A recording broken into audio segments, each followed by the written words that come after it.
Change your heart, change your life, change the planet.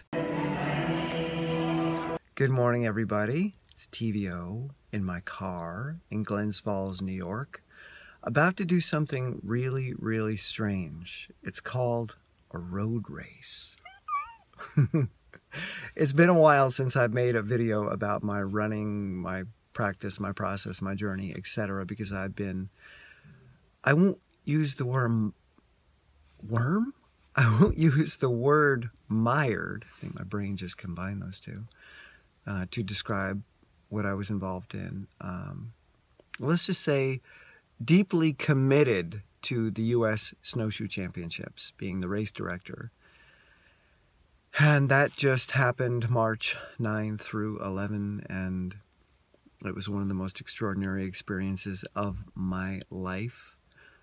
It was one of the most challenging things I have ever done, and the amount of work involved is not even describable because I still can't wrap my head around everything that I did and went through to get that off the ground. And I wasn't alone in that.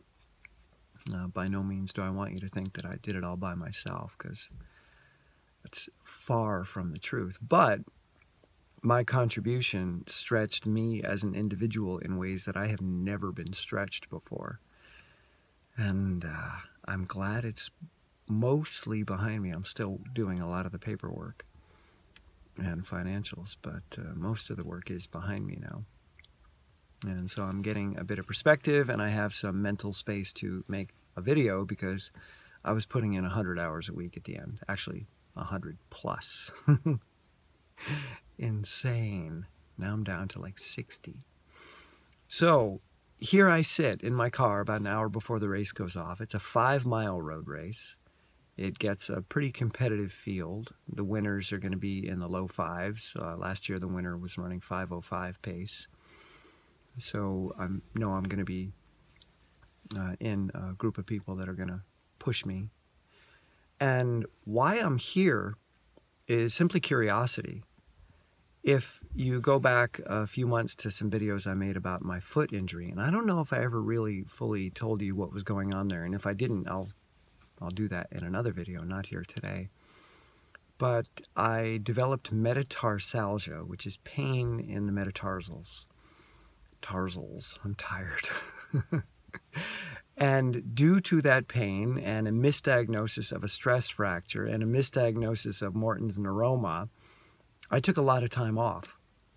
So from July, I started really reducing my training, hoping to decrease the pain. And then when I was told it was a stress fracture, I stopped movement altogether, not even walking. I just stopped moving. And when the pain continued after 6 weeks of no movement, I took another 6 weeks of no movement, really wanting to be cautious. So for quite a long time, I was doing no movement whatsoever. And that lasted until October. And I got, I won't say fat or heavy, but I put on weight. I gained about 15 pounds because I was under a lot of stress trying to get the snowshoe race off the ground. I wasn't able to regulate myself through running, regulate my physiology, regulate my diet, regulate my depression, regulate my mental and social environments.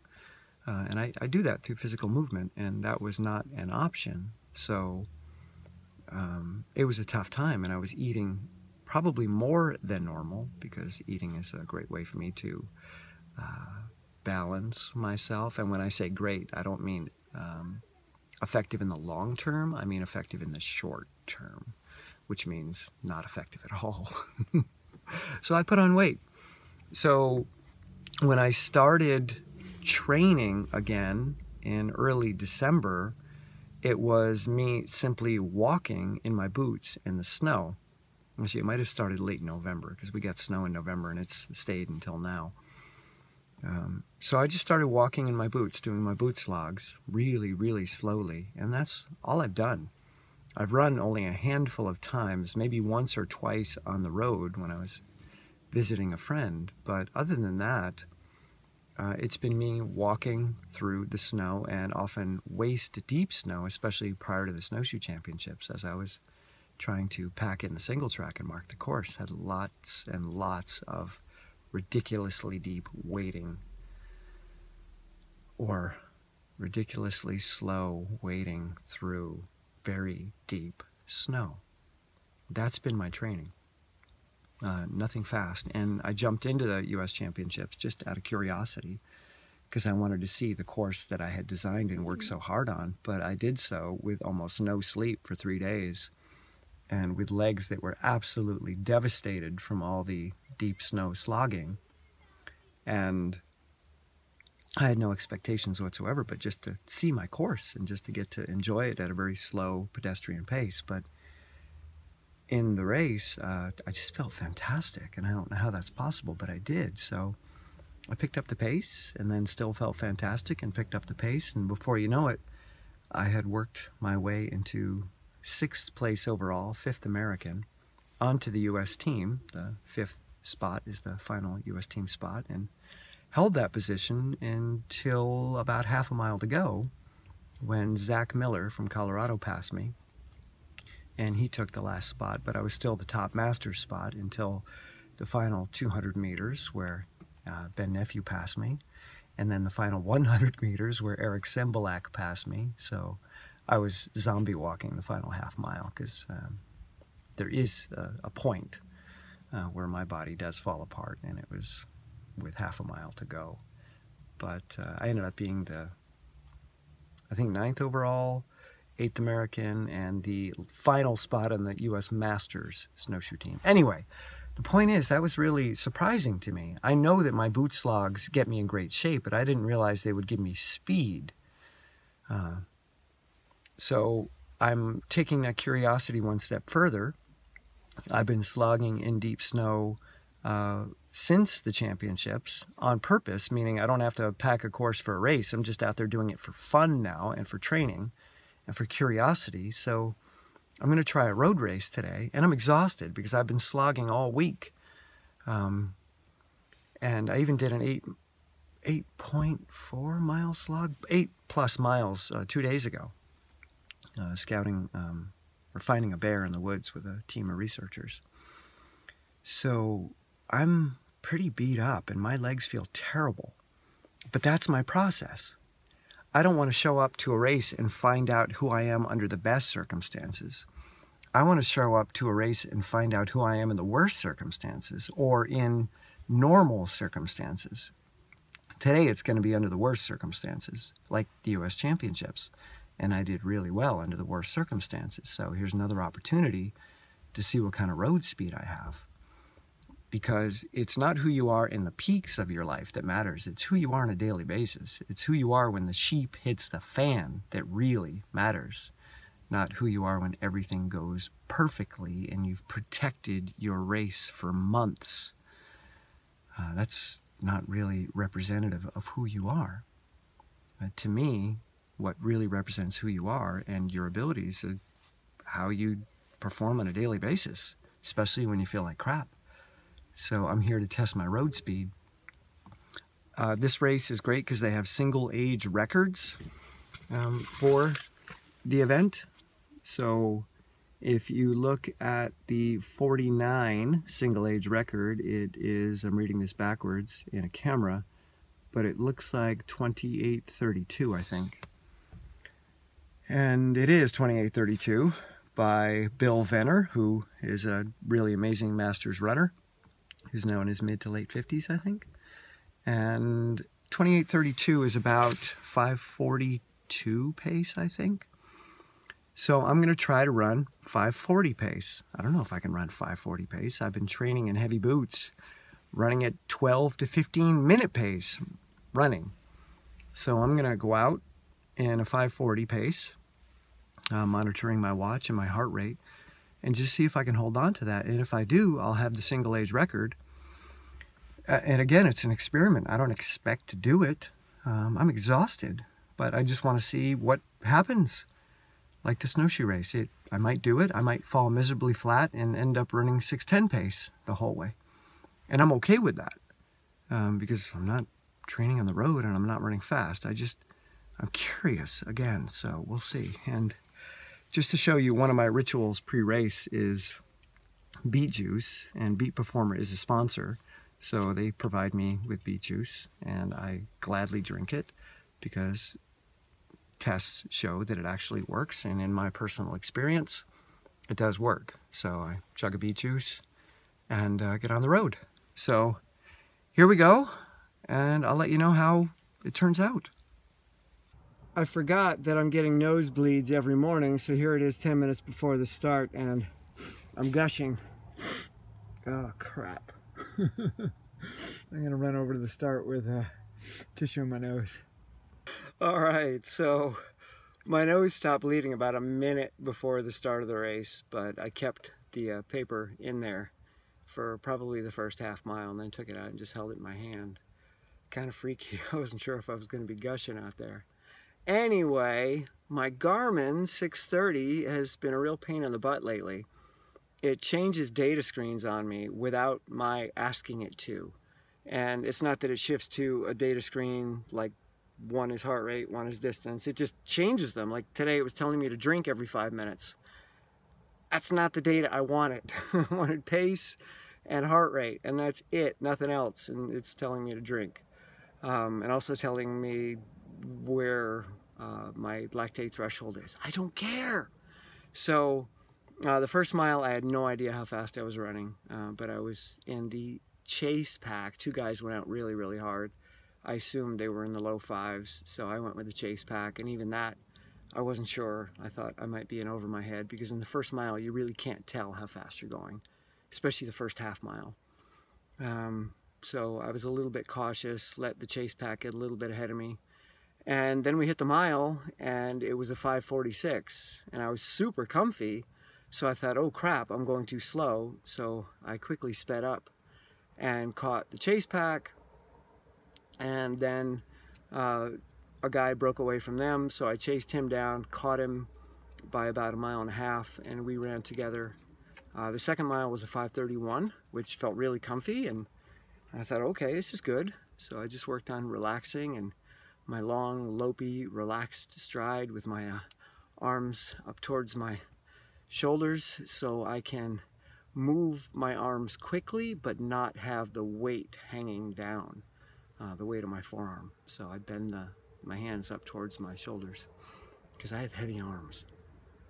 And then we cranked out another 5:31, I think, and then a 5:32, and I was feeling really good. And in the final mile, I picked it up. I don't know what the mile time was, but I finished in 28:11 is my watch time. So I broke the age group record for 49, which was 28:32. So I beat that. And felt really comfy. It was, I probably could have gone faster, but again, it was an experiment. I didn't know what I was capable of. You don't know until you try. So I'm pretty sure I could have been in the mid 27s and maybe gone after the 45 to 49 record. But another day. It was a successful experiment. Oh, one thing I forgot to share. I've been doing leg strength kind of inadvertently. For the snowshoe championships, we had about 2,500 pounds of sandbags, cinder blocks, and decking to bring up to the mountain. And after the race, we're so busy doing other things that I didn't bring it back, and we returned the U-Haul truck. So I've been getting small loads in my tiny little car and loading them into the car, and then when I get back to my studio, it's my studio is on the 4th floor, but it's an old mill, so the floors are 15 feet high, so 60 feet up to my 4th floor. Actually 45, because I'm not going to the ceiling of the 4th floor. So it's a 45-foot climb, and I've been carrying either a 50-pound sandbag or 2 cinder blocks up the stairs, and I'll usually bring 3 sandbags and 6 cinder blocks in my car per load, because I don't want to overload the little car. So yesterday I did a load, and I bought a backpack at Goodwill for like 10 bucks, and it's a big one. So I put a 50-pound sandbag in the backpack on my back, and then took another one and hugged it in a bear hug, and I walked up to my studio with 100 pounds on. and that was fun. So I've been doing a lot of moving heavy things around on purpose. So I probably moved about 30 sandbags and maybe 50 cinder blocks in the past few days, up and down the stairs, or up the stairs. So that's in my legs, and the speed is there, so the experiment is working. Next weekend I'm in the New England 15K Road Championships, and my goal there was to see if I could break 6-minute pace, but now I'm pretty certain I can do much better than that. So I'm going to shoot for maybe 540s, 542s at that race. And again, I'm not going to do anything but boot slog all week. So I'm going to do long 1 to 3 hour boot slogs all day, not all day, every day this week, and then show up next weekend and see what I can do 15K. So there you go.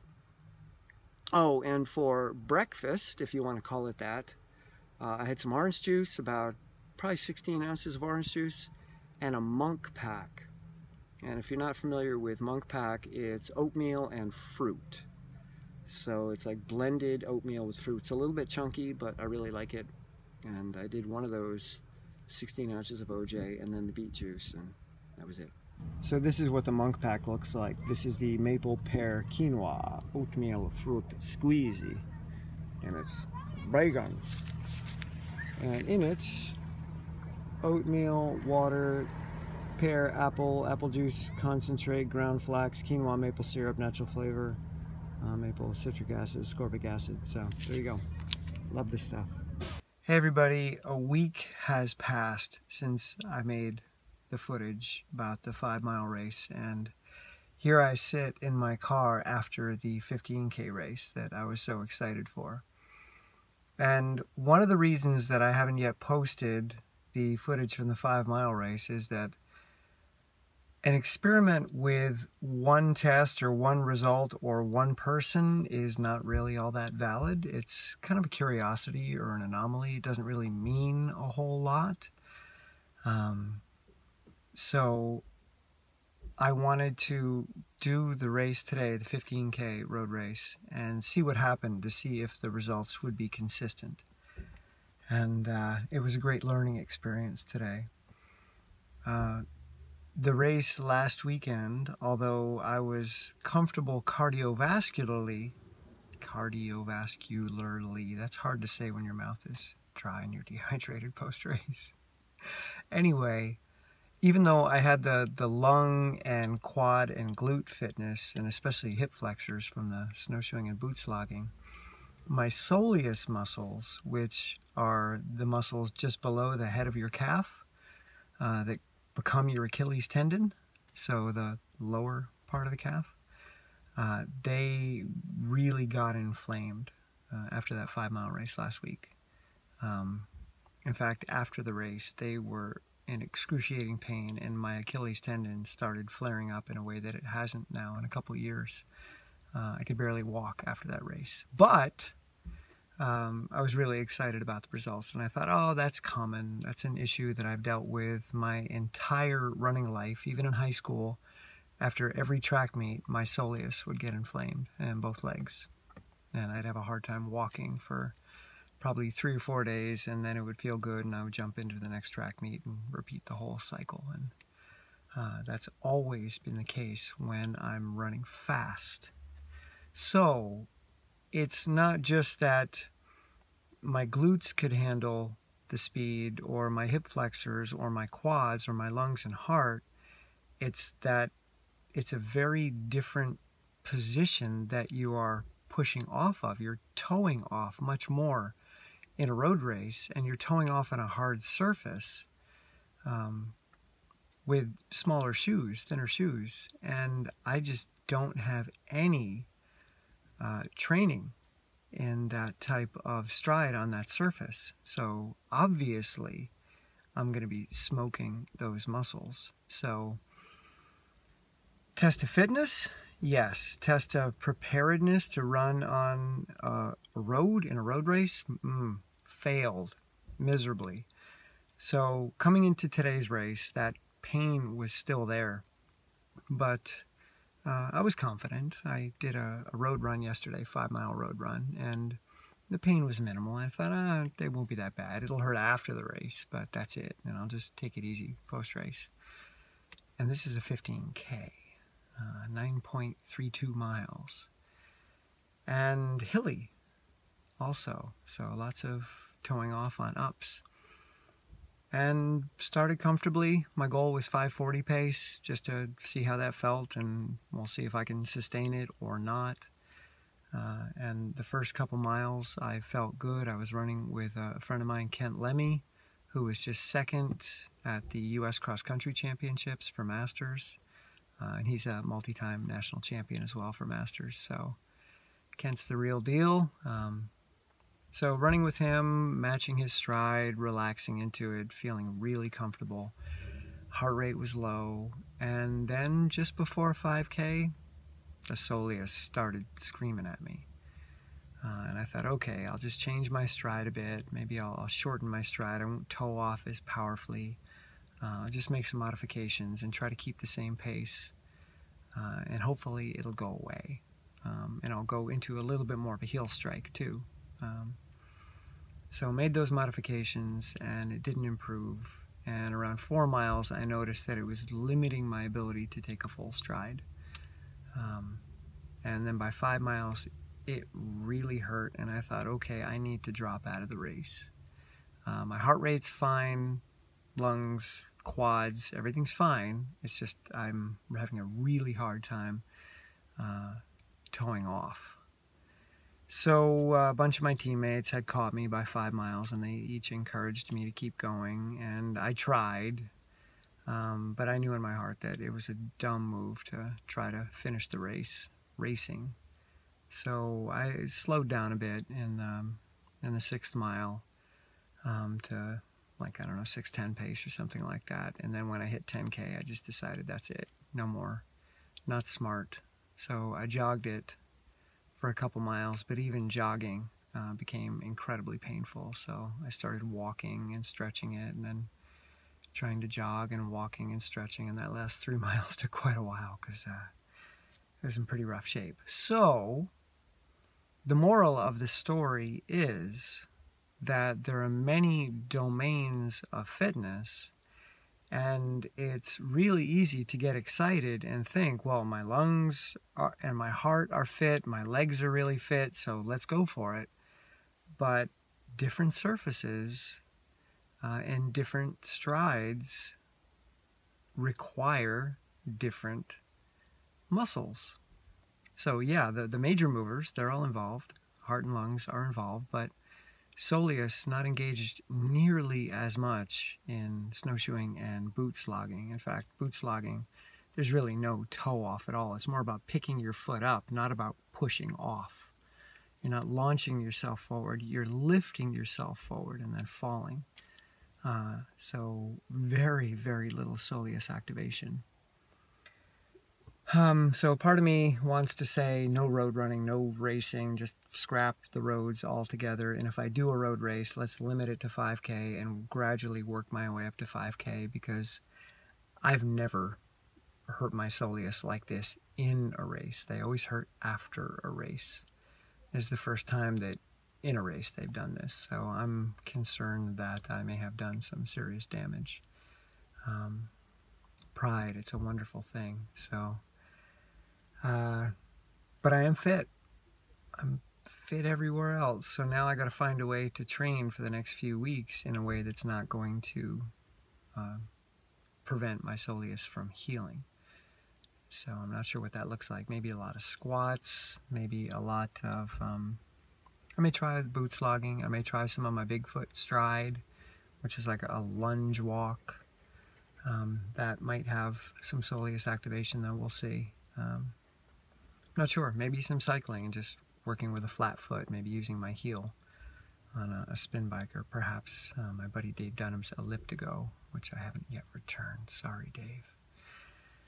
We'll see. But the moral of the story is fitness is not universal. And if I want to do long races like this, I've got to do long road runs and lots of them, and gradually build those muscles up to handle that distance. And it was not really smart of me to do anything more than a 5K with almost no road running at all.